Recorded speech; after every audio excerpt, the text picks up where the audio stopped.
ঝড়ের দাপটে ধ্বংসের মুখ থেকে ফিরে এল আস্ত বিমান। চেন্নাই বিমানবন্দরের ভয়াবহ ভিডিও দেখুন। 1 ডিসেম্বর ধ্বংসের মুখ থেকে ফিরে এল আস্ত বিমান।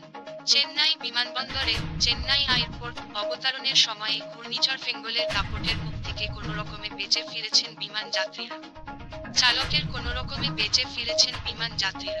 চালকের তৎপরতায় প্রাণ বেঁচেছে ইন্ডিগো ফ্লাইট যাত্রীদের। ভয়াবহ সেই মুহূর্তের ভিডিও ছড়িয়ে পড়েছে সোশ্যাল মিডিয়ায়।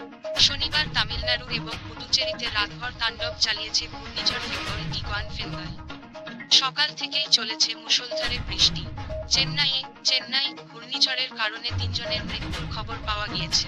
শনির রাতে তামিলনাড়ুর উপকূল অঞ্চল হয়ে স্থলভাগে প্রবেশ করেছে ফেঙ্গল। গভীর রাত পর্যন্ত চলেছে ঘূর্ণিঝড়ের ল্যান্ডফল।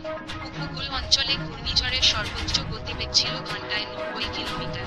ঝড় বৃষ্টির মধ্যেই চেন্নাই বিমানবন্দরে ইন্ডিগো বিমানটি অবতরণের চেষ্টা। গভীর রাত পর্যন্ত চলেছে ঘূর্ণিঝড়ের ল্যান্ডফল।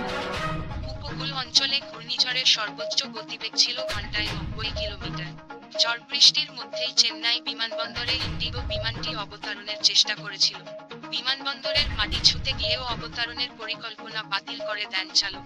পুনরায় আকাশে উড়ে যায় বিমানটি। কোনোক্রমে ঝড়ের দাপট থেকে রক্ষা পেয়েছে যাত্রীবোঝাই বিমান। একটু এদিক ওদিক হলেই ঝড়ের দাপটে আছড়ে পড়ত বিমানটি। চোখের নিমেষে শেষ হয়ে যেত শোখানের যাত্রীর প্রাণ। ধ্বংসের মুখ থেকে ফিরে এল আস্ত বিমান।